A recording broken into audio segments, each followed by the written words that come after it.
This is the Portland Conversations, and the conversation continues with Mike Rogoway, who's the senior writer at the Oregonian, covering the business of technology.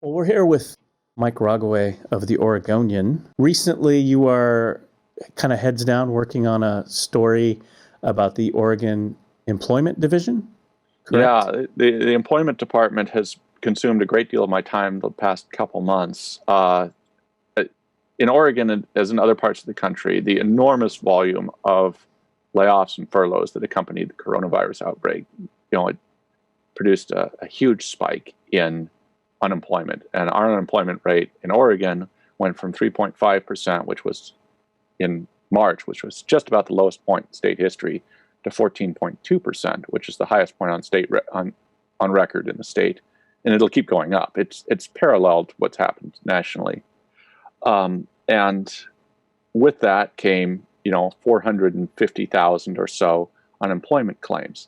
Like other states, Oregon struggled to process the volume of those.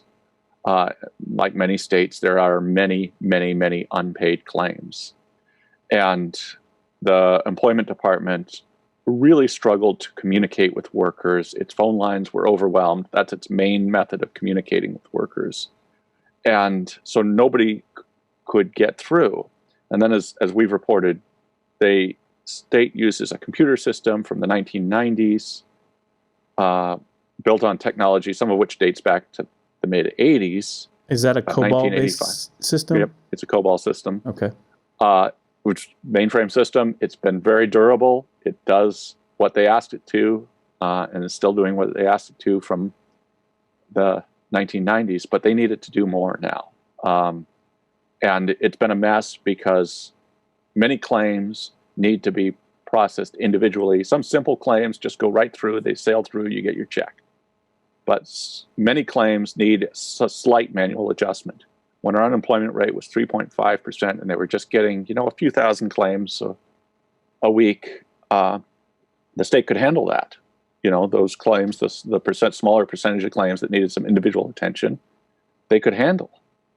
But when the claims volume went up to 80,000 a week, the state was unable to handle it. And because of it relies on phones to communicate with people, and it only has so many claims processors, the backlog immediately became enormous.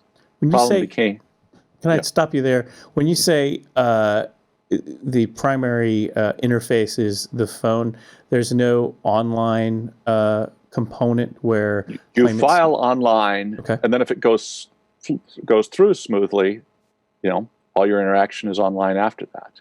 But if you need any kind of additional assistance, if they need clarification, their system routinely makes mistakes, then you need to communicate by phone. That's really the only mechanism they have for that. I see. And for reasons that still aren't clear to us, they stayed with, the you call and get service. They didn't make phone appointments or anything like that. They just said, keep calling, keep calling, keep calling. The situation was complicated because by the fact that Congress in March expanded benefits to self-employed workers and contractors who previously weren't eligible, but the state needed to set up a separate program for them. And until this week, it didn't have a phone number for those folks to call. So they could file their claims, but if there were any problems at all, there was no real way to address that. And so they've just now set up the phone line, and that left people waiting for 2 months for their payments, right through the heart of the pandemic.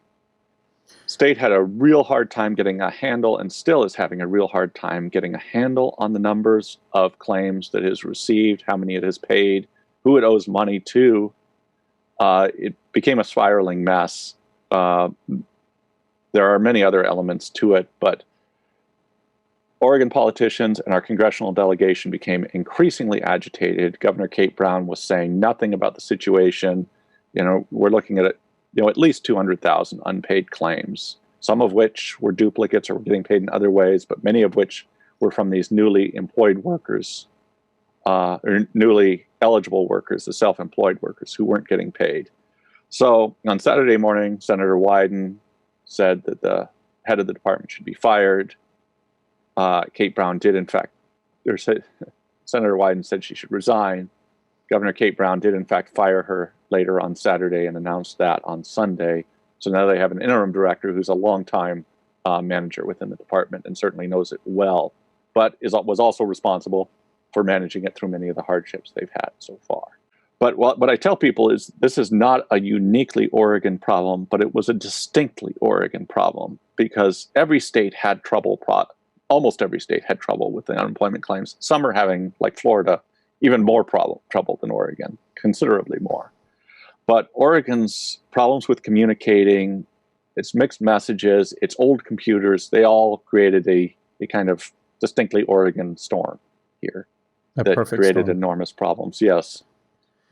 And so it's definitely true that the former director, was not out in front of this. She was, we tried for several weeks to get her on the phone and we're never able to. She held a telephonic press conference the day before she was fired. It was the first time she'd spoken publicly in a month and a half in the midst of all this. So, no, it's certainly not all her fault. But yes, there were some distinctly Oregon problems with this. Yeah, you said the current unemployment rate is 14%. Is that correct? And that's the highest in the history of the state? The highest on record. Now, okay. We don't have comparable numbers for the Great Depression. Sure. But, modern I think, numbers. Yeah. Mm-hmm.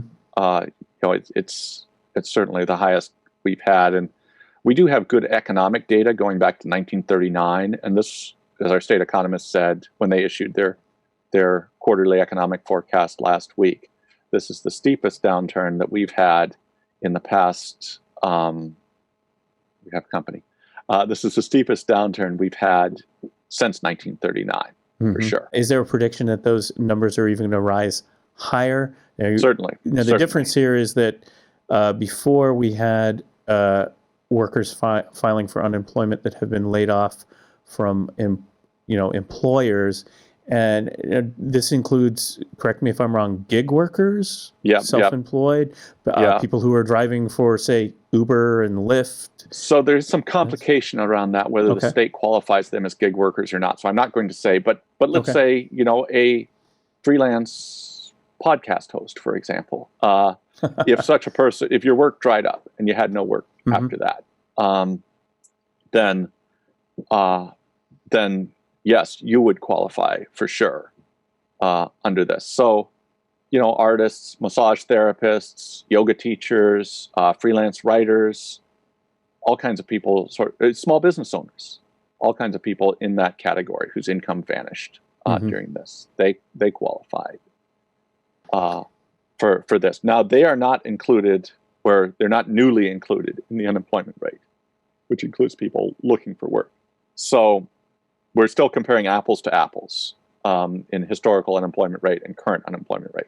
We do have more people getting unemployment benefits, but the unemployment rate, we'll be comparing apples to apples. And that is sure to go north of 20% next month. Wow.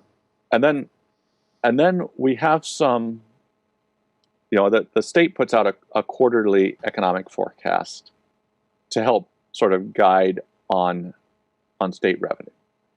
And what this Josh Lehner he's one of the state economists and very sharp guy. He describes it as the reverse square root recovery. So if you look at the square root symbol, it kind of looks, we have a steep drop and then a sharp rise to a certain degree and then a long tail as we sort of recover. Other people have described it as a Nike swoosh recovery, where we go down and then we come back, slowly over a period of time. I think that's what people are looking for. For instance, healthcare workers, many were laid off in March and April as clinics and hospitals stopped elective procedures. So they're out of work. But in Oregon and in other states, the social distancing measures people took worked. The huge volume of coronavirus cases that New York, Italy, China had, we didn't have in Oregon. So those workers are coming back now as those procedures are resumed. Maybe not quite in the levels that they were at before, but they're coming back. So we're going to see a quick bounce off the bottom. McMenamins has brought back a lot of people. Powell's has brought back a lot of people. They're not operating the way they used to, but they haven't laid off their entire workforce anymore, which is what they did in the first days of the pandemic. So we're going to have a quick bounce back, but it's not taking us all the way back. Now we have this broader recession, and we have other companies like Precision Castparts, for example, who are laying off workers not because they don't feel they can work safely during the coronavirus outbreak, but because their customers don't need any of their parts. Precision Castparts makes big metal industrial components for Boeing and other aerospace companies, also for energy companies and others. But we'll just say Boeing, for example. Nobody's buying airplanes right now, and nobody will be soon. And so, as Boeing lays off people, that goes downstream. Boeing lays off people in the Seattle area at its jet plant factory in Gresham. Precision Castparts lays off people, and it sort of spreads throughout the economy, and that suppresses our recovery. We just recently had an outbreak of the COVID-19 at Bob's Red Mill at, I believe, a fruit packing plant, was it? Yep, a fruit processing facility in Vancouver. Mm-hmm. That last we heard, I think that was about 120 people, workers, and a few family members or close contacts anyway, that had spilled over, from the workers to their family members. And then there was a similar incident in Fairview at a food processing facility out there. In that case, at least there have been at least 2 outbreaks there. And in that case, at least the second part of that outbreak, most of those were workers who came to Oregon, seasonal workers who come every year, but they had already been infected when they got here. Oh, okay. Nonetheless, it's alarming, but these it wasn't spread organically through the community, right, or within their workplace in Oregon. But these are industries where the workplace is a factory floor, a packing floor, Amazon, a warehouse. Not everyone in the workforce can work remotely from home. How do you see those industries? Certainly there's measures, but how do you see a recovery in those industries where we have just recent examples, like you're citing right now, of potential virus outbreaks? How do those businesses recover? They're essential businesses. Right. Well, it's a good point. They're distinct from what everything else has happened. And for the most part, food processing facilities have not shut down, not in Oregon, not in Vancouver, not elsewhere. And it doesn't appear to me that that's happened elsewhere, that there have been widespread shutdowns. What we've had are sporadic shutdowns as there have been infections. People say, okay, we need to respond, we need to shut down. And then they reopen after a few weeks, with some of the same employees, some new ones, some who were infected and recovered. And I know the facility, the Firestone facility in Vancouver, the fruit processing facility, was hoping to reopen this week. I don't believe they have yet, but they may have. So those are coming back, and they haven't depressed employment overall. It's primarily been, when we look at who has laid people off in Oregon, it's hospitality, it's restaurants, bars, hotels, other kind of tourism-related businesses. And when we look at geographically where the layoffs have been, you can see it's Central Oregon, tourism destinations along there, and the Oregon coast, as visitor economies there. Is there any sort of sense of outlook on the travel industry and hospitality in Oregon, especially going into these summer months, which are huge for the state? It is sure to be a lot lower than it was last year because people come to Oregon from out of state and from other countries.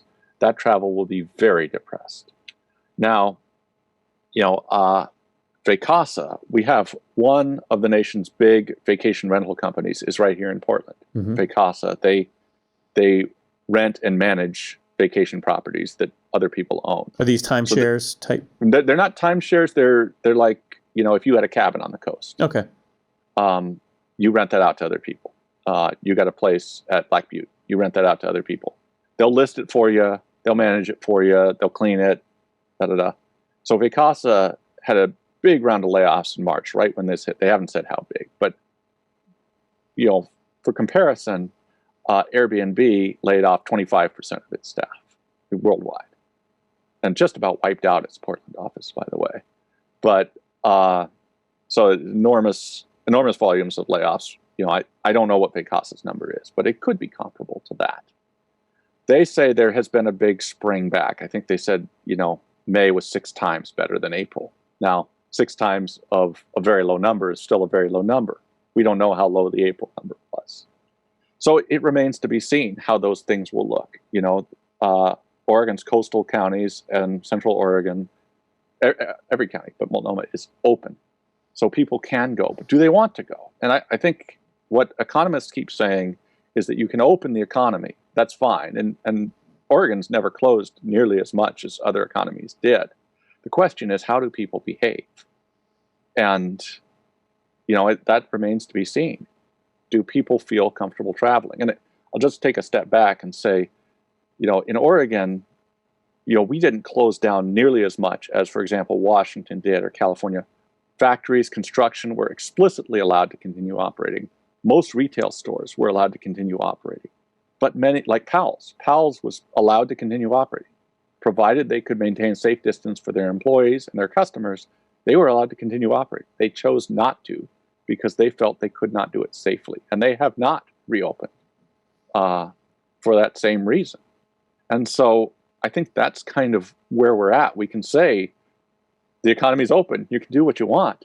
But if people don't feel comfortable doing it, if business owners don't, if consumers don't, then the economy won't be back where it was. And then even once everything gets back, you have consumer confidence.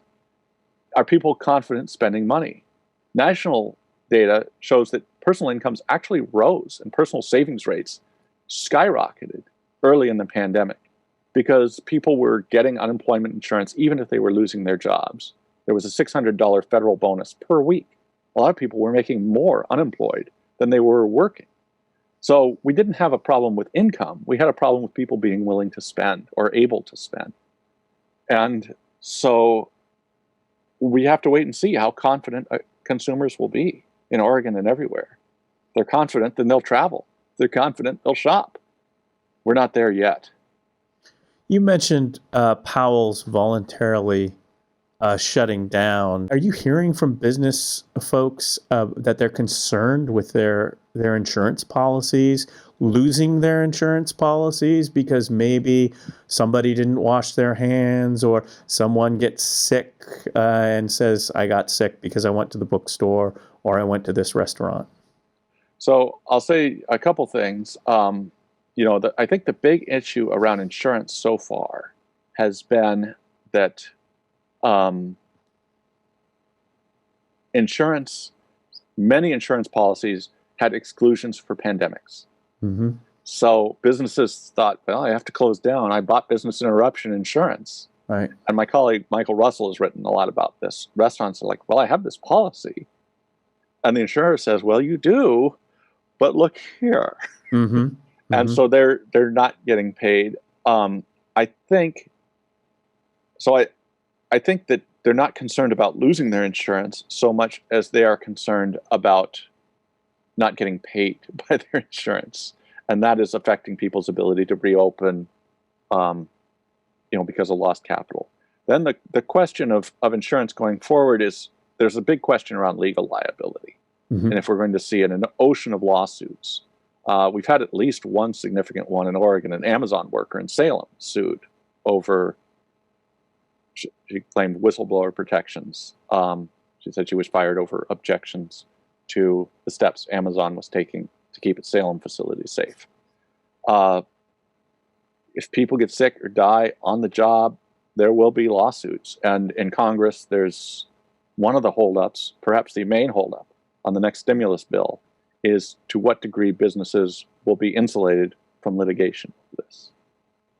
And that's held up in Congress right now. That's held up in Congress. Mitch McConnell, the Senate Republican leader, feels very strongly that those protections need to be in place. Democrats, worker advocates say, well, you can't give businesses carte blanche to abuse their workers. And I think it's possible one could imagine a certain middle ground there, but crafting that middle ground that protects businesses from spurious lawsuits or lawsuits where they're following appropriate protocols, but protect workers from being forced into unsafe conditions, carving up that middle ground will be hard to accomplish. And it seems like what you're saying there is that's a federal level problem. States could provide some degree of protection, but I'm not aware of efforts in Oregon along those lines right now. The Democrat-dominated state, it's not likely to be the top issue, but one could imagine it being part of the conversation. Are you seeing, like Airbnb, more layoffs in tech in presumably places where you can have remote workers, you can have folks doing like what we're doing, having a Zoom meeting? We have seen the state numbers show very little downturn in technology work in Oregon. Okay. We had layoffs immediately at Opal in the Pearl District. We had layoffs this week at CrowdStreet. It's a real estate crowdfunding platform. They laid off a fifth of their staff. We had layoffs at Puppet right at the beginning of the outbreak in downtown Portland, software company. Those are the ones I'm aware of. Intel has not, they're Oregon's largest corporate employer. Right. They have not had coronavirus-related layoffs. They have some layoffs all the time, but their business has been strong. They are Oregon's largest single economic engine. And they have continued with construction of their new multi-billion-dollar factory in Hillsboro. That project has continued. Their fabs have continued running. Many of their employees are working remotely because many of their Oregon employees are administrative or researchers who can do their jobs on the computer. But some of them are researchers who need access to a lab, and many of them are factory technicians, fab techs, who need to be in the fab to do that work. There have been a handful of cases that I'm aware of, coronavirus cases, Intel's facilities and construction site, but I'm aware of only a handful. There may be more that I haven't heard, but whenever I heard from workers that they've happened, Intel has always acknowledged them. Other facilities like Corvo and Lam Research major tech employers have generally continued to operate throughout this. Lam Research closed down for a couple days to change some procedures after we wrote about employee concerns there. But to my knowledge, they are operating normally here now, which is different. Lam shut down in the Bay Area. Lam is, nobody knows them, but they're a major Oregon employer. They do semiconductor manufacturing equipment. They shut down their Bay Area facilities, factories early in the pandemic, but kept running here in Oregon. Intel sales have been strong, in part because there's long lead time in orders, in part because data centers are still roaring. That's the most profitable part of Intel's business.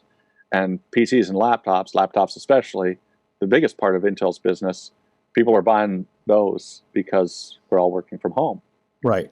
And people want upgraded equipment for that. Now, there are industry forecasts that will drop off sharply in the second half of the year. I imagine that could be, and we might see, a shakeout in business at that time. But perhaps by that time, the underlying economy is stronger. We'll see. Intel had no significant interruptions in China during the coronavirus outbreak. They do have significant operations there, the assembly and test, and they have a memory factory in the northern part of the country. They had no significant interruptions there. They do work, in clean rooms. Now, food processors, they say the same thing because they're dealing with food. You have to take precautions to make sure that you're keeping the food clean. It's obvious now that the precautions they're taking were not adequate to protect workers from the coronavirus. It was interesting, the CEO of Firestone in Vancouver, the fruit processing facility there, I'm accustomed to people, they'll CEO hang up on me if I call and ask about a workplace safety. They don't want to talk about it. So when I called him about the outbreak, he said, every business needs to listen to this. We thought we were doing the right things. We thought we were safe. And it came up and bit us in the behind. He said, we needed to learn more about this. And then he held a press conference the following week, a big mea culpa that said we needed to do better. We didn't do enough to keep our workers safe. We're going to do better in the future. I think if there are leaders like that, probably there are things that can be done to keep workers safe. But the early lesson is that enough was not being done. And these are, I think, the other issue with food processing and agriculture generally. These are the most vulnerable workers. People at Intel, at Nike, they're in a position to demand more from their employers. People who are on the margins, who need every paycheck, they can't say, well, I'm just not coming to work. I don't think it's safe. It's not really a realistic option for them. So they cannot insist on the changes that they feel they need. And so that's probably a big part of what we have seen in the food processing industry. Is there any sense of outlook? First, we have the pandemic. Now we have protesting. What are you hearing? So I think we can look, at the past. Downtown Portland has always been a hub for protests. Mm-hmm. It always has been. And certainly, go back 10, 12 years, Occupy Wall Street. There have been times it has been a very bad time to be a retailer in downtown Portland. And I think in parts of downtown, it has continued to be. There have been issues with homelessness and things that keep people away from shopping. And, lack of business for big retailers may be the smallest part of the homeless problem, but it is a part of it. So that said, retail has always come back downtown up until now. I don't see the protests going on now doing long-term damage. I don't think they're hurting the retailers on Division or Hawthorne, North Mississippi. I don't think that will have any impact. It's the coronavirus that's the big question there. And retailers in strip malls and shopping centers, that's the question. The first thing is, are people going to be comfortable shopping? I don't think we know the answer yet. For a big retailer like Powell's, we had a great interview 2 weeks ago with Emily Powell's. Extremely well-spoken, extremely thoughtful about her approach. She runs big stores. It's hard for her to reopen them halfway. She depends on tourists coming to shop in her stores. All retailers in the city's core do to some degree. And certainly in other places like Bend or Astoria or Cannon Beach, they depend on tourism. So we rely on people being comfortable traveling, people being comfortable going into the store, and above all, people having confidence in the economy. I don't think people have confidence in the economy right now. I think consumer sentiment is completely uncertain. Now, we'll see. We'll see. That may change, and it could change rapidly if the health situation improves, if we see other indications of a bounce back. But we're not there yet. So retailers remain very concerned, and the federal government provided this Paycheck Protection Program, provided them money to keep paying their employees. But it doesn't really, it's loans to keep paying your employees. You get the loan forgiven, it becomes a grant, a government grant for your business, if you can bring back your employees. But you can't afford to do that if you can't open your business. And so we haven't found a good way yet to help retailers, restaurants, get through this. If they can hang on for a couple more months, if things bounce back quickly, there's some cause for hope. I wouldn't say there's cause for optimism at this point. One of the things I wondered in the first week of the epidemic in Oregon was, is this going to permanently change our business landscape? The restaurants, the bars, the hotels, and the shops that we identify, are those in doubt? And I think for a brief period of time, it was. I think McMenamin's future was uncertain. Emily Powell says she just didn't know whether Powell's had a future. She does now know that. She's confident it has a future, that it will be able to make it through. Mike, where can people find you? OregonLive.com. We still print our paper 7 days a week and deliver it 4 days a week. I'm on Twitter at Rogoway. And my email address is on every article. Thanks for joining us. Great to see you.